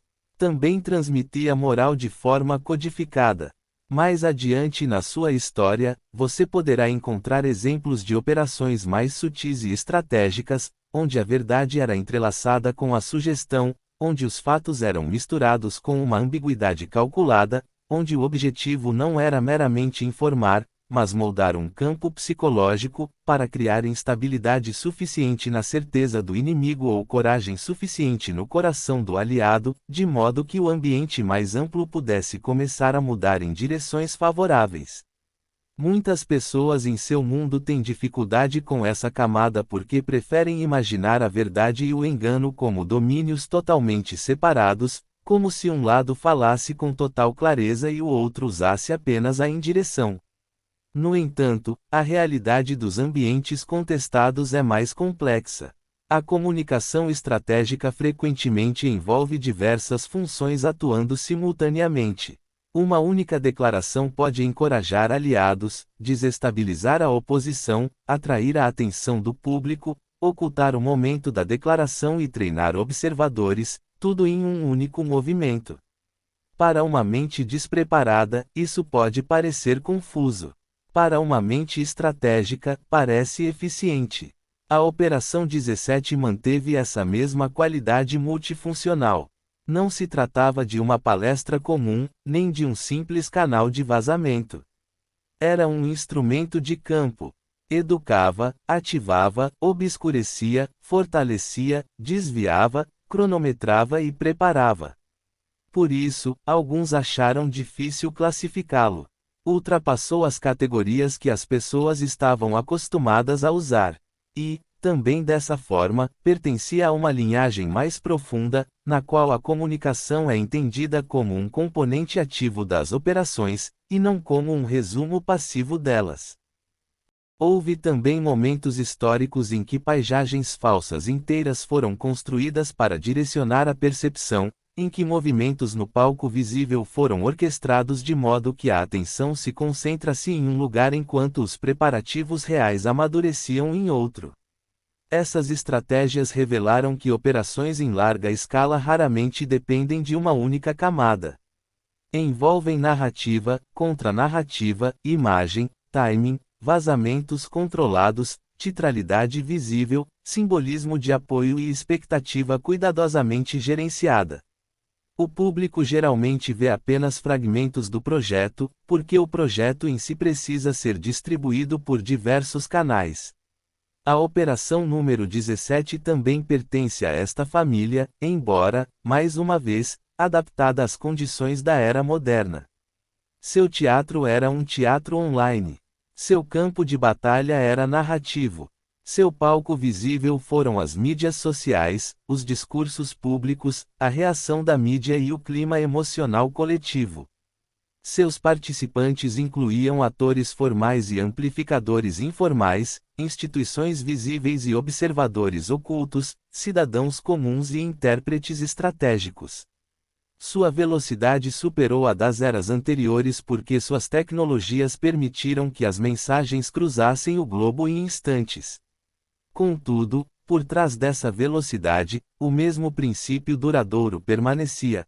As percepções podem ser guiadas, redirecionadas, aguçadas ou desestabilizadas por meio de uma comunicação pública em camadas, e aqueles que compreendem esse princípio podem usá-lo para controle ou para despertar, dependendo do alinhamento da própria missão. Por isso, dizemos que a diferença entre esta operação e muitos exemplos anteriores reside não apenas no método, mas também na finalidade. As estruturas de influência pública anteriores frequentemente serviam à conquista, às manobras em tempos de guerra, à manutenção do regime, à ambição imperial ou à vantagem institucional. Sua genialidade estratégica nem sempre se alinhava com a libertação.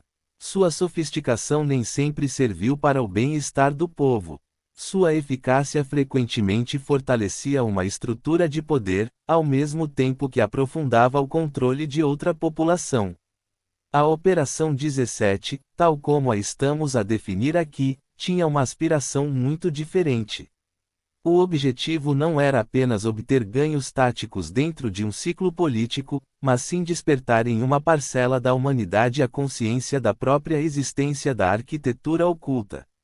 O objetivo era ampliar a conscientização pública para além da superfície da política, levando à compreensão de que a própria comunicação é um campo de batalha, que a própria percepção é moldada e que, uma vez que um povo reconheça isso, a possibilidade de uma libertação mais profunda começa a crescer. Por isso, a operação deve ser entendida como estando no ponto de cruzamento entre o precedente de inteligência e a preparação da consciência. Adotou elementos de formas mais antigas, mas aplicou-os a um objetivo muito mais amplo do que a política externa comum. Um ponto crucial desta seção diz respeito ao fato de que a resistência oculta sempre precisou de métodos de autorreconhecimento. Isso é verdade tanto em termos terrenos quanto cósmicos. Sempre que um movimento maior se desenrola por trás da ordem visível, os sinais devem viajar. As garantias devem ser transmitidas. Os sinais de sincronização devem ser transmitidos. Os envolvidos devem ser capazes de perceber a continuidade sem que seja necessário expor todo o projeto por completo. A história da humanidade oferece muitos exemplos desse princípio em ação, seja por meio de rádio codificado, marcas simbólicas, formas verbais repetidas ou sinais cuidadosamente sincronizados inseridos em canais comuns. Esses mecanismos tornam-se especialmente valiosos quando o campo adversário detém controle significativo sobre os canais oficiais, pois, nessas condições, a declaração direta pode ser retardada, distorcida, reformulada ou bloqueada. O caminho mais sensato, então, passa a ser o da entrada em camadas. Foi exatamente isso que a Operação 17 demonstrou. Entrou onde já havia pessoas reunidas. Utilizou a arquitetura de plataformas públicas, alterando sutilmente a função dessas plataformas para uma parcela do público.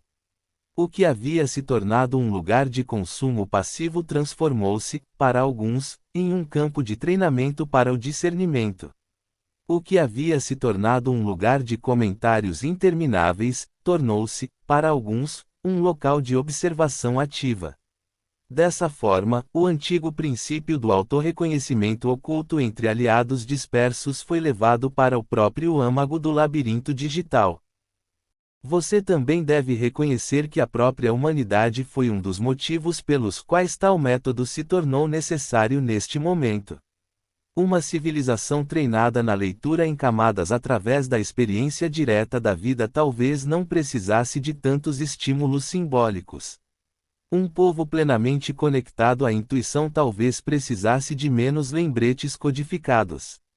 Um público menos encantado pela apresentação oficial poderia ter reconhecido dinâmicas ocultas com muito mais rapidez.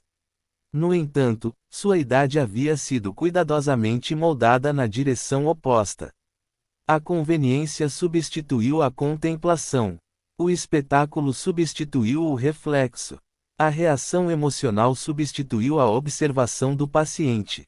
O comentário instantâneo substituiu a verdadeira investigação.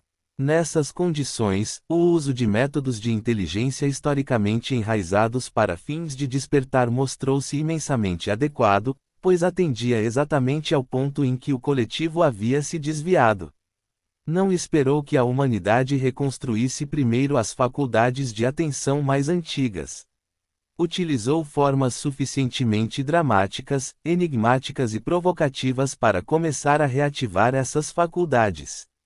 Esta é mais uma forma pela qual a operação pertence a uma linhagem viva. Cada idade exige sua própria adaptação. Cada método deve se adequar ao seu tempo. A essência permanece, mas o recipiente muda. Ao juntar todos esses elementos, a imagem fica mais clara. Sinalização codificada aberta, marcadores de moral, frases públicas em camadas, verdade entrelaçada com ambiguidade estratégica, teatro visível sustentando sequências ocultas, reconhecimento disperso entre aliados e o recondicionamento da percepção sob condições de gestão narrativa institucional, essas não são invenções isoladas. São ferramentas recorrentes em períodos de transição. A 17ª operação não surgiu do nada.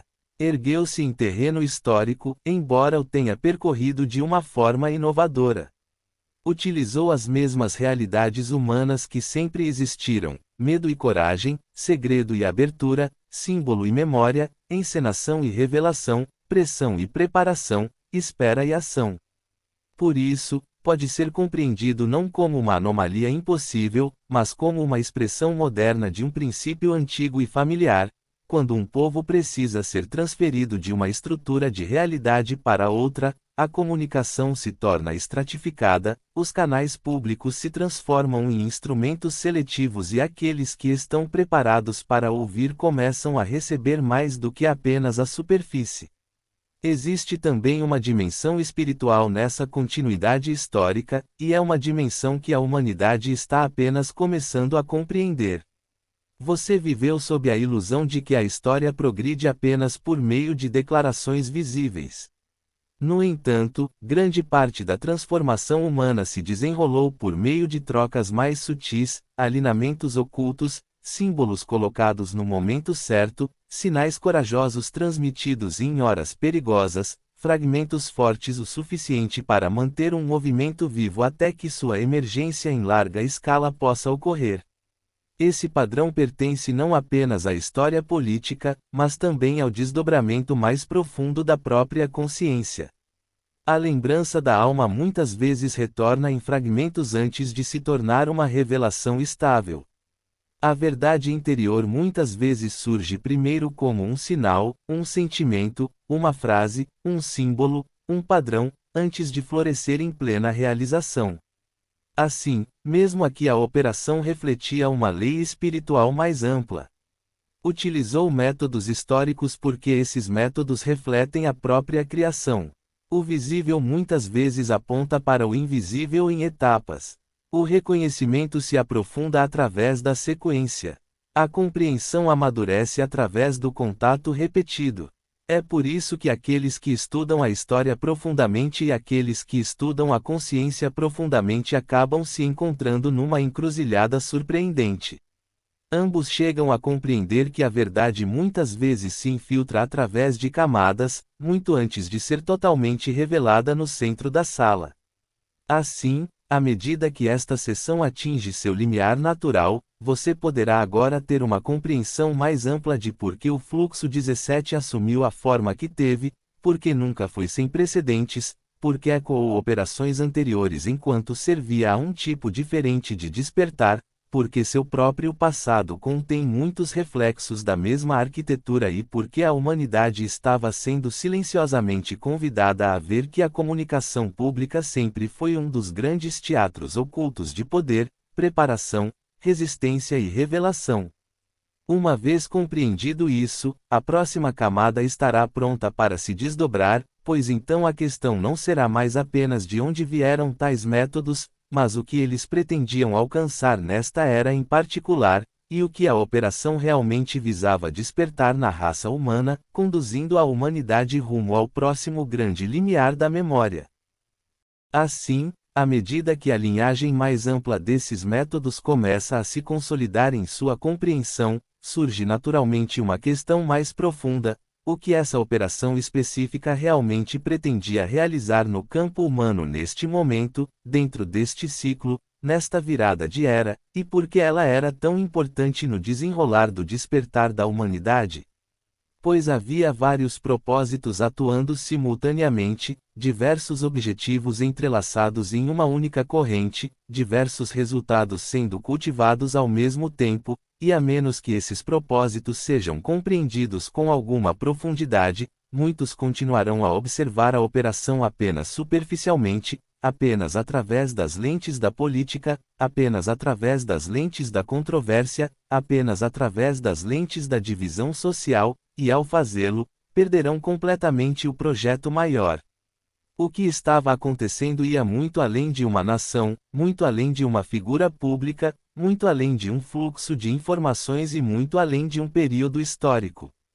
Isso fazia parte de uma preparação maior, de uma iniciação mais ampla, de uma mobilização gradual do coletivo humano para que cada vez mais pessoas pudessem começar a perceber a arquitetura por trás do mundo visível. Um dos principais objetivos era dissolver a falsa onisciência dentro das instituições que passaram a se apresentar como a autoridade final sobre a realidade. Durante muito tempo, grandes parcelas da raça humana aceitaram inconscientemente que certas vozes sabiam mais, que certas telas definiam a verdade, que certas apresentações impecáveis existiam acima da manipulação e que certas estruturas detinham o direito natural de narrar o mundo para todos os outros. Essa situação havia se tornado tão comum que muitos já nem a reconheciam mais como tal.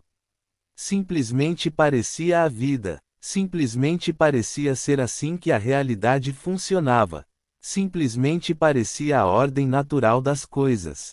A operação número 17 interrompeu esse transe ao criar condições sob as quais essas estruturas começaram a se revelar por meio de suas próprias reações. Quando o exagero aparece com uma força incomum, as pessoas começam a perceber. Quando a intensidade emocional surge muito rapidamente, as pessoas começam a perceber. Quando o enquadramento se torna coordenado, repetido, amplificado e impulsionado com a urgência de uma ordem, em vez da calma da observação, as pessoas começam a perceber. Com isso, a operação revelou algo extremamente valioso. Mostrou ao público que os guardiões da imagem oficial muitas vezes estavam profundamente empenhados em proteger determinada imagem de qualquer perturbação. Só esse reconhecimento já representou um grande passo em direção à consciência. Outro propósito se revelou na forma de uma ponte, porque cidadãos comuns em todo o mundo há muito pressentiam que havia camadas mais profundas operando por trás dos acontecimentos, mas muitos não possuíam a linguagem, a confiança ou a permissão social para explorar essa sensação com seriedade. Eles sentiriam que algo não estava certo. Eles perceberiam que os resultados e as narrativas pareciam estranhamente desconectados.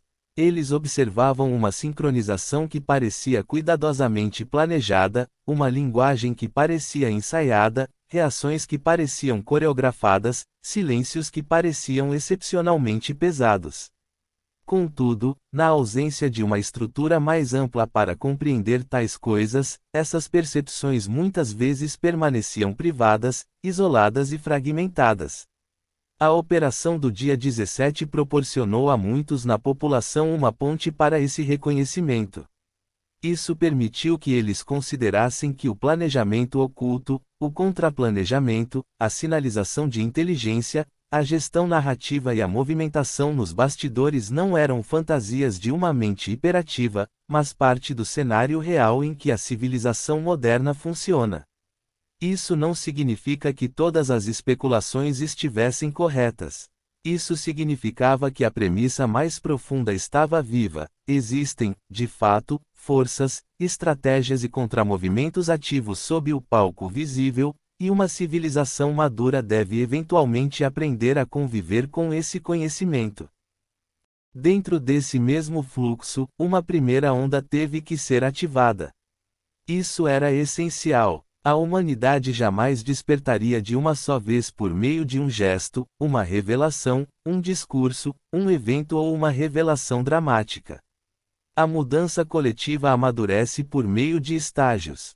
Move-se em ondas. Começa com um número menor de pessoas que se tornam suficientemente atentas para perceber padrões, suficientemente corajosas para questionar a estrutura estabelecida e suficientemente firmes para permanecerem presentes enquanto os antigos acordos começam a se afrouxar. São essas pessoas que iniciam conversas que os outros evitam. Essas são as pessoas que olham duas vezes quando os outros olham apenas uma. São essas pessoas que começam a comparar o que é dito com o que está acontecendo, o que é prometido com o que de fato ocorre, o teatro midiático com a realidade vivida, as explicações superficiais com possibilidades mais profundas. O papel deles nunca foi o de saber tudo. O papel deles era dar o pontapé inicial. O papel deles era abrir. O papel deles era levar as primeiras faíscas de uma maneira diferente de ver o mundo para as famílias, amizades, comunidades, círculos de trabalho, espaços espirituais e interações cotidianas. Assim que essa primeira onda começou a se mover, o próprio campo coletivo se alterou, porque mesmo um número modesto de observadores despertos pode modificar a disponibilidade da percepção para muitos outros. Outro objetivo da operação era ensinar à humanidade que a revelação gradual pode ter um valor transformador maior do que a divulgação abrupta de informações brutas. Muitos de vocês imaginaram que o despertar chegaria por meio de uma revelação massiva, um anúncio impressionante, uma exposição inegável colocada diante do mundo inteiro de uma só vez. No entanto, a verdade sobre a evolução coletiva é mais complexa do que isso. A informação por si só nem sempre desperta. Às vezes é avassalador. Por vezes, isso fortalece a resistência. Por vezes, é absorvido por narrativas antigas e reempacotado pelas mesmas estruturas que outrora o ocultaram. Por vezes, torna-se um espetáculo e depois desaparece. Por outro lado, a revelação lenta pode cultivar o discernimento. Isso pode gerar participação interna. Isso pode levar o observador a assumir responsabilidade. Isso pode desenvolver a capacidade de abarcar verdades mais amplas. A Operação 17 serviu, portanto, como uma escola de divulgação gradual. Pouco a pouco, sinal a sinal, pergunta a pergunta, convidava as pessoas a fortalecerem os músculos necessários para uma revelação mais profunda posteriormente. Isso foi de imensa importância, porque a raça humana está sendo preparada para verdades muito maiores do que manobras políticas, e a capacidade de sustentar a verdade em suas múltiplas camadas com firmeza começa com pequenas iniciações antes que as maiores cheguem. Algo mais de enorme importância também emergiu desse processo, e foi a exposição da máquina do ridículo. Uma civilização aprende muito sobre suas próprias estruturas ao observar onde a zombaria se manifesta com intensidade ritualística. Aprende-se muito sobre as narrativas protegidas observando quais tópicos são descartados sumariamente antes mesmo de uma análise cuidadosa ter começado. Aprende-se muito sobre a tutela da narrativa ao observar como diferentes ideias são fundidas, simplificadas, caricaturadas e devolvidas ao público de forma distorcida, de modo que a investigação genuína seja ridicularizada por associação. Essa foi uma das grandes revelações escondidas em toda a sequência. A operação desencadeou os reflexos do sistema. Isso revelou a rapidez com que a linguagem pode ser usada como arma.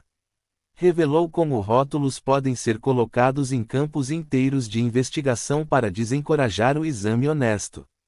Isso revelou como uma pergunta poderia ser formulada como uma ofensa social em vez de um convite à reflexão.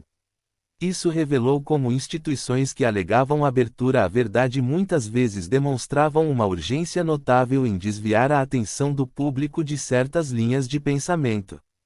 Para muitos entre o coletivo que despertou, essa se tornou uma das lições mais claras de todas.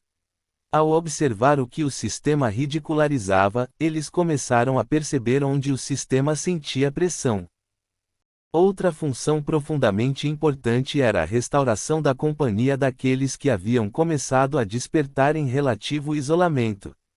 Existem muitas almas em seu planeta que sentem há anos que a narrativa pública está incompleta, que pressentem movimentos ocultos sob a ordem visível, que suspeitam que forças estejam atuando nos bastidores e que, em silêncio, esperam que também existam forças contrárias benevolentes em ação.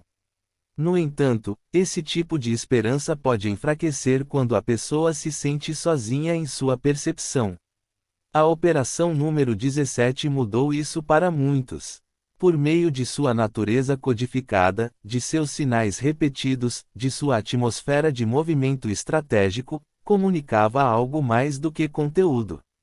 Isso comunicava que de fato havia movimento além do roteiro oficial, que havia outros que percebiam isso, que havia mentes, grupos e movimentos engajados em camadas mais profundas da luta, e que o antigo sistema, por mais opressor que parecesse, não era a única força atuando no cenário. Isso era extremamente importante, porque o isolamento diminui a coragem, enquanto o reconhecimento compartilhado a fortalece. Quando as pessoas começaram a perceber que faziam parte de uma rede de despertar mais ampla, mesmo que pouco estruturada e muito diversa, uma qualidade diferente de estabilidade interior tornou-se disponível para elas. A esperança tornou-se mais duradoura. A paciência tornou-se mais possível. A observação tornou-se mais disciplinada. Uma corrente oculta de encorajamento movia-se silenciosamente por baixo do ruído. Num nível ainda mais profundo, a operação serviu para revelar que a política se tornara uma porta de entrada através da qual a humanidade poderia começar a compreender os mecanismos mais amplos do controle da percepção em muitas outras áreas. Este ponto é extremamente importante. Uma pessoa que aprende que as narrativas nacionais podem ser gerenciadas torna-se mais capaz de perceber que as narrativas culturais também podem ser gerenciadas. Quem observa a coreografia da informação política começa a entender que coreografias semelhantes podem existir na economia, na história, na educação, na saúde, na tecnologia, na religião e na própria formação da visão que a humanidade tem do cosmos. Com isso, a operação preparou o coletivo para um horizonte muito mais amplo. Isso discretamente convidou as pessoas a perceberem que a ordem visível na Terra pode ter sido orquestrada em muito mais dimensões do que elas acreditavam. Essa constatação, uma vez estabilizada, abre caminho para divulgações mais amplas posteriormente. Prepara as pessoas para entenderem que o contato, a história planetária, tecnologias ocultas, estruturas paralelas de poder e o papel secreto de certas alianças podem coexistir em uma realidade muito mais complexa do que o público foi levado a aceitar. Assim, o que para muitos parecia um fluxo de informações políticas era, na verdade, uma porta de entrada para uma reavaliação planetária e até mesmo cósmica. Havia também um propósito prático em treinar pessoas para observar a diferença entre desempenho e processo. A humanidade tornou-se extremamente apegada à performance. Declarações públicas, momentos televisionados, reações encenadas, ciclos midiáticos emocionais e intermináveis comentários criaram a impressão de que tudo o que dominava a atenção no momento também definia o verdadeiro rumo da história. No entanto, o processo genuíno costuma se desenrolar de forma mais silenciosa. Ela amadurece nas salas de planejamento, nos canais de inteligência, no sincronismo coordenado, na sequência paciente, em desenvolvimentos que se tornam visíveis apenas mais tarde, quando já foi feito o trabalho de base necessário. A Operação 17 gradualmente incentivou as pessoas a pararem de considerar o desempenho como a única coisa que importa. Isso os apresentou a possibilidade de que o drama visível pode distrair de processos mais silenciosos, que a narrativa mais estridente é frequentemente a menos reveladora e que a maturação dos eventos às vezes ocorre longe do centro emocional da atenção das massas. Essa lição é inestimável, porque um povo treinado para distinguir desempenho de processo torna-se mais resiliente, menos reativo e muito mais difícil de ser conduzido por um espetáculo orquestrado. Outra intenção merece ser compreendida com muita atenção. A operação foi concebida para ajudar a restaurar a confiança na capacidade dos seres humanos comuns de pensar, perceber, comparar e discernir sem a necessidade de mediação institucional constante. Durante gerações, muitos foram ensinados, de maneiras sutis e explícitas, que o conhecimento especializado reside em outro lugar, que a interpretação pertence a outro lugar, que a autoridade é externa e que o papel do cidadão é, em grande parte, receber, acatar e repetir. Isso diminui o espírito humano. Isso prejudica o discernimento. Isso fomenta a dependência. A 17ª transmissão interrompeu esse padrão ao convidar as pessoas de volta à observação ativa. Não se exigia que eles se tornassem analistas perfeitos. Eles foram convidados a participar. Pediram-lhes que observassem. O teste consistia em comparar as aparências com padrões mais profundos. Isso lhes pedia que recuperassem o direito de usar suas próprias mentes, suas próprias memórias, suas próprias intuições e seu próprio senso de realidade vivido. Essa recuperação da consciência participativa não é algo trivial. Isso marca o início da soberania. Isso marca o momento em que um ser deixa de viver inteiramente dentro de narrativas herdadas e começa a entrar em uma relação direta com a verdade. A combinação de todos esses objetivos revela que a operação servia a muito mais do que um único propósito específico. Estava a quebrar a casca da falsa autoridade. Estava construindo uma ponte para um reconhecimento mais profundo. Isso estava ativando uma primeira onda de observadores. Ensinava a sabedoria da revelação gradual. Isso estava atraindo a atenção da máquina do ridículo. Servia para lembrar a população emergente que movimentos invisíveis estavam em curso. Isso significava inserir a política em um contexto planetário mais amplo. Tratava-se de reeducar a percepção, afastando-a do espetáculo e direcionando-a para o processo. Tratava-se de restabelecer nas pessoas comuns uma relação mais direta com o discernimento. Tal conjunto de objetivos jamais poderia ser alcançado por uma campanha de informação convencional. Isso exigiu um design em camadas. Isso exigia tensão. Isso exigia comunicação codificada. Isso exigia simbolismo. Era necessário um ponto focal visível. Isso exigiu tempo. Exigia participação. Exigia exatamente o tipo de operação que pareceria estranhamente superficial, mas que teria um imenso poder educativo para aqueles dispostos a se envolver nela. E quando isso for verdadeiramente compreendido, quando se começar a perceber a amplitude do que a 17ª corrente realmente pretendia despertar na humanidade, então o movimento final do ensinamento começará a se aproximar, porque nenhuma operação desse tipo se destina a se tornar um lar permanente para a alma. Cada ensinamento fundamental prepara o caminho para uma maior maturidade. Cada fase codificada acaba por conduzir a uma simplicidade mais profunda. Cada período de pistas e padrões deve um dia se desdobrar em uma forma de conhecimento mais estável. Assim, a próxima e última parte desta transmissão aborda a questão mais importante de todas: como a humanidade deve agora evoluir para além da própria operação, como os despertos devem amadurecer para além da decodificação constante e como as lições de toda esta fase devem ser levadas adiante para uma forma de vida mais fundamentada, soberana e interiormente clara em seu mundo. Assim, sementes estelares, toda operação que serve ao despertar tem um limite sagrado em si, um limiar natural, um ponto em que o buscador não deve mais ser apenas um estudante do sinal, mas deve se tornar a personificação da lição que o sinal se propôs a despertar. A 17ª operação de inteligência nunca foi concebida para se tornar uma morada permanente da mente humana. Nunca teve a intenção de substituir o conhecimento direto. Nunca foi a intenção manter o coletivo girando indefinidamente em torno de pistas, esperando pela próxima frase, o próximo símbolo, a próxima postagem, o próximo marcador externo que lhes dissesse o que a realidade está fazendo.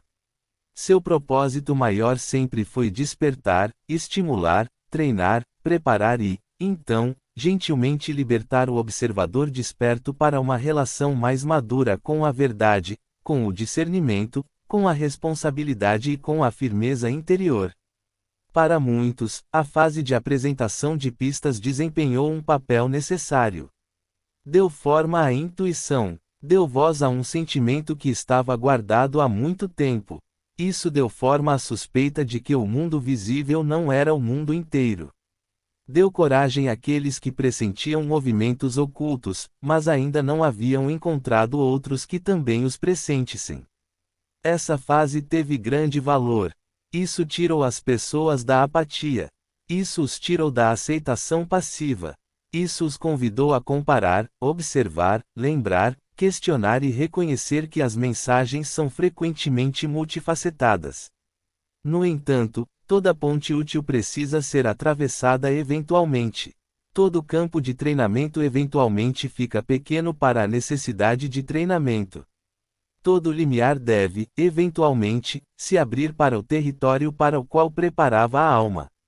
Quando uma pessoa permanece para sempre na ponte, estudando as tábuas, medindo as cordas, debatendo os ângulos e recusando-se a atravessá-la, a própria ponte se torna outra forma de atraso. É isso que a humanidade precisa entender agora. A operação representou um limiar. Não era o destino. Muitos ficaram tão entusiasmados com a redescoberta dos padrões que começaram a viver exclusivamente dentro deles. Isso também era compreensível, porque depois de longos anos de monotonia, a súbita percepção de que a realidade se expressa por meio de sinais pode ser eletrizante. A mente fica alerta, os olhos ficam alertas, a atenção se aguça, as sincronicidades parecem estar por toda parte. Frases repetidas parecem estar por toda parte. Os horários começam a se destacar. Os símbolos começam a brilhar com um novo significado. Há uma espécie de euforia nesse despertar da percepção. Mas a maturidade exige um passo a mais. A maturidade exige que o indivíduo desperto passe da excitação para a clareza, da dependência de pistas para o domínio da observação, da busca incessante para uma visão mais profunda. Caso contrário, a mesma externalização que antes mantinha a humanidade presa aos roteiros convencionais simplesmente muda de roupa e reaparece como apego a roteiros alternativos. De uma forma, a pessoa espera que a instituição lhe diga o que é real. Em outra forma, a pessoa espera que o fluxo de pistas lhe diga o que é real. Ambos os estados deixam a soberania inacabada. Considerem isso com atenção, pois é um dos ensinamentos mais importantes de toda a transmissão. Os sinais devem se tornar capacidade. Eles não foram feitos para causar dependência. Um sinal treina o olhar. A capacidade permanece mesmo após a passagem do sinal. Uma pista indica o caminho. A capacidade permite percorrer o caminho mesmo depois que a pista desaparece. Uma frase codificada pode despertar discernimento. A capacidade leva esse discernimento para cada ambiente, cada conversa, cada evento público, cada relacionamento, cada decisão, cada fase da vida. Essa é a verdadeira formatura. Essa é a verdadeira fruta. A humanidade não conquista a liberdade agarrando-se eternamente a migalhas de pão. A humanidade caminha rumo à liberdade ao se tornar um povo que não pode mais ser facilmente enganado, porque sua visão se aprofundou, porque seu discernimento amadureceu, porque aprendeu como as narrativas são construídas, como as emoções são manipuladas, como os espetáculos são encenados e como a verdade muitas vezes surge primeiro como um reconhecimento interior silencioso antes de se tornar uma certeza pública. Muitos se esqueceram de que a frase, aprender nossas comunicações, era também um convite para estudar a própria vida. Nunca se tratou apenas de estudar as postagens. Nunca se tratou apenas de examinar fragmentos em uma tela. Nunca se tratou apenas de assistir a um canal e ignorar o mundo ao seu redor. A realidade era sempre a sala de aula maior. As comunidades faziam parte da sala de aula. As reações do público faziam parte da aula. O silêncio fazia parte da sala de aula. Gatilhos emocionais repetidos faziam parte da rotina da sala de aula. A mudança no tom da cultura fazia parte do ambiente da sala de aula. O comportamento das instituições sob pressão fazia parte do conteúdo das aulas. Sua própria reação interna fazia parte da aula. Para alguns, a operação ficou distorcida porque confundiram o ponto de entrada digital com a totalidade do ensino. Eles permaneceram online enquanto a lição mais profunda os chamava de volta ao discernimento vivido, de volta à observação direta, de volta à oração, de volta à contemplação silenciosa, de volta à conversa significativa, de volta a testar o que pressentiam em relação à vida tal como ela se desenrolava. Esse retorno é essencial agora, Porque a era vindoura exigirá seres humanos que possam se manter firmes na verdade sem a necessidade de constante reafirmação vinda de fatores externos. Grandes revelações não podem ser absorvidas por uma consciência que depende de um fluxo constante de estímulos codificados para se manter estável. A divulgação mais ampla não pode ser estabilizada naqueles que ainda não aprenderam a conviver com a visibilidade parcial, mantendo ao mesmo tempo uma visão interior clara. Um contato mais profundo não pode amadurecer em uma civilização cuja atenção é incessantemente desviada por cada rumor, cada espetáculo, cada falso sinal lançado na atmosfera da emoção coletiva.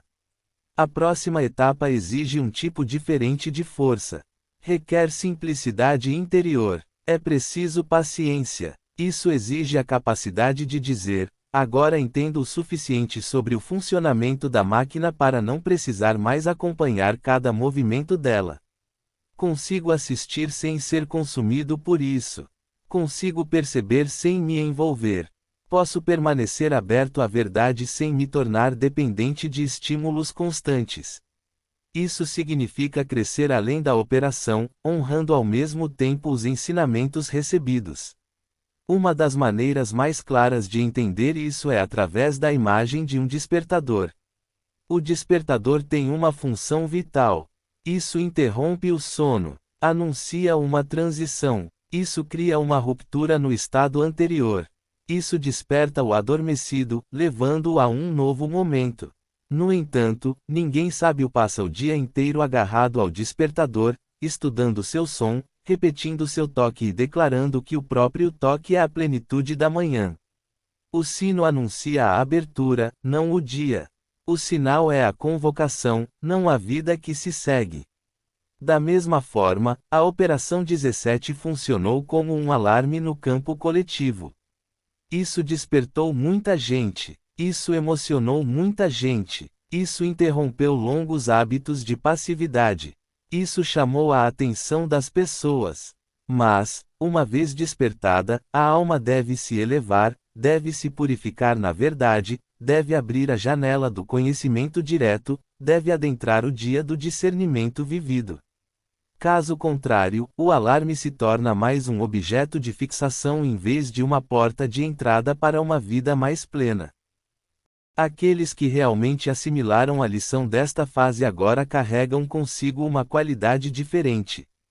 Eles reconhecem mais rapidamente as oscilações emocionais simuladas. Eles percebem quando a urgência está sendo criada para causar impacto. Eles sentem a diferença entre uma corrente viva de verdade e uma onda sintética de pressão. Eles entendem que a repetição da mesma frase muitas vezes revela uma agenda oculta. Eles entendem que o ridículo muitas vezes marca território protegido. Eles entendem que o que é omitido às vezes pode falar muito alto. Eles entendem que a linguagem pública frequentemente serve a vários públicos simultaneamente. Eles entendem que a história mais barulhenta raramente é a história completa. Eles entendem que o momento certo importa, a sequência importa, o posicionamento importa, a repetição importa, o simbolismo importa e, acima de tudo, entendem que o coração desperto e a mente disciplinada devem trabalhar juntos. Esta é a verdadeira transição da fase codificada. Não se trata do acúmulo de mais pistas. Trata-se da formação de um ser humano mais maduro. A partir deste ponto, sua tarefa não é apenas decodificar melhor. Sua tarefa é viver com mais verdade. Sua tarefa é tornar-se menos suscetível à manipulação, cultivando a quietude, a disciplina espiritual, a franqueza na fala, a simplicidade no pensamento e uma maior confiança na inteligência silenciosa que surge quando você para de terceirizar sua realidade ao ruído. Novas comunidades exigirão essa qualidade. Novas formas de liderança exigirão essa qualidade. Um diálogo mais saudável exigirá essa qualidade. Uma verdadeira preparação para uma mudança planetária mais ampla exigirá essa qualidade. Vocês estão sendo convidados a se tornarem pessoas cuja visão está integrada à vida diária, e não pessoas que ficam alertas apenas momentaneamente quando uma pista aparece em uma tela. Essa é a diferença entre o despertar como um evento e o despertar como um modo de ser. A operação ajudou a desencadear a anterior. Sua alma agora deve se desenvolver para alcançar este último patamar. Aqui também é necessária uma humildade sagrada. Nem todo padrão tem significado. Nem toda coincidência é fruto de um desígnio deliberado. Nem todo símbolo é uma mensagem para você. A sabedoria aprimora a percepção ao equilibrar a atenção com a moderação. Um observador maduro não se atira contra cada sombra. Um observador maduro escuta, compara, espera, sente e permite que a clareza se instale antes de falar com certeza. Esse equilíbrio torna-se cada vez mais importante à medida que a humanidade avança para eras em que verdade e imitação, sinal e ruído, revelação e performance continuarão a coexistir. Você não está sendo solicitado a ficar paranoico. Você está sendo convidado a se tornar perspicaz. Você não está sendo solicitado a desconfiar de tudo. Você está sendo convidado a discernir. Você não está sendo solicitado a abandonar o mundo. Você está sendo convidado a encarar isso com maior consciência. Essa distinção é extremamente importante, porque o novo ser humano aprende a enxergar com abertura e sabedoria simultaneamente. Para aqueles que se reconhecem como parte dos despertos e do despertar, existe também outra camada de responsabilidade. Grandes verdades estão por vir. Divulgações mais amplas estão a caminho. Mudanças mais visíveis estão a caminho. As estruturas públicas continuarão a mudar. A arquitetura oculta continuará a se revelar em etapas. Os acontecimentos externos continuarão a levar as pessoas a novas perguntas. Em momentos como esses, outros buscarão aqueles que consigam manter a lucidez sem se tornarem dramáticos, aqueles que consigam manter a compaixão sem se tornarem ingênuos, aqueles que consigam manter a observação atenta sem se deixarem consumir pelo mundo, aqueles que consigam manter-se espiritualmente firmes e, ao mesmo tempo, compreender o mundo prático. É aqui que sua maturidade se transforma em serviço. Não se trata de serviço através de debates intermináveis. Não se trata de prestar serviço através da coleta de boatos. Não se trata de prestar serviço tentando impressionar os outros com conhecimento codificado. Serviço através de uma presença serena. Serviço através da palavra sábia. Serviço com integridade. Servir ajudando os outros a lembrar que a verdade não é apenas algo a ser buscado externamente, mas algo a ser reconhecido internamente. Esse reconhecimento interior é o que dá estabilidade ao ser humano enquanto realidades maiores continuam se revelando. Uma civilização preparada para um contato maior também deve estar preparada para ir além da obsessão por salvadores externos, vilões externos, pistas externas e roteiros externos. As lições da 17ª operação apontam diretamente para essa compreensão. O vocalista desempenhou um papel. A operação desempenhou um papel. As pistas desempenharam um papel. As frases codificadas desempenharam um papel. No entanto, o verdadeiro próximo passo é a recuperação da relação direta com a sua própria alma, o seu próprio discernimento, a sua própria comunhão com o divino, o seu próprio conhecimento vivido de que a verdade pode ser sentida, reconhecida e incorporada. Operações externas podem te acordar. Eles não podem substituir seu caminho interior. Sinais públicos podem te orientar. Eles não podem andar por você. Alianças secretas podem existir. Elas não eliminam o chamado humano para despertar, orar, servir, falar a verdade, agir com honra e construir o novo no dia a dia. Por isso, afirmamos agora que o maior sucesso da operação não será medido apenas pelo que ela revelou, mas também pelo tipo de seres humanos que ela ajudou a formar. Isso tornou as pessoas mais despertas, mais observadoras, mais pacientes, mais soberanas, mais perspicazes, mais conectadas interiormente e mais difíceis de enganar. Então, cumpriu seu propósito maior.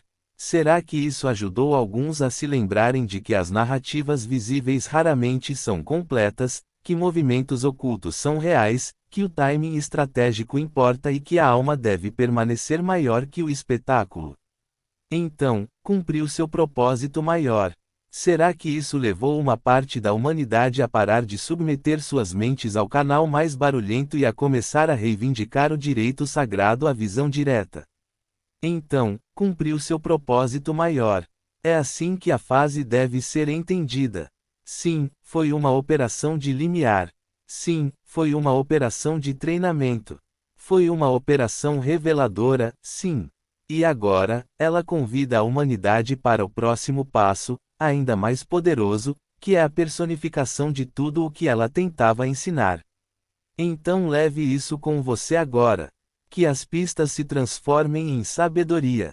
Que os padrões se transformem em discernimento. Que o alarme se transforme em manhã. Que a operação sirva de lição. Que a lição se torne a vida. Então você não dependerá mais de sinais externos para lembrá-lo de que a verdade está viva, porque terá se tornado alguém que caminha com a verdade de forma mais consciente, mais suave e mais consistente. Então, o ruído do seu mundo terá menos poder sobre a sua atenção. Então a manipulação encontrará menos influência sobre você. Assim, mesmo quando os acontecimentos externos continuarem a se mover em ondas, sua sabedoria interior permanecerá clara o suficiente para guiá-lo através delas. Essa é a maturidade que toda essa fase visava nutrir. Essa é a verdadeira preparação. Essa é a porta que se abre diante da humanidade agora. Eu sou Ashtar, e eu vos deixo agora em paz, amor e união. E que vocês continuem avançando com maior discernimento, maior confiança em si mesmos e maior consciência da verdade que vem despertando dentro de vocês o tempo todo.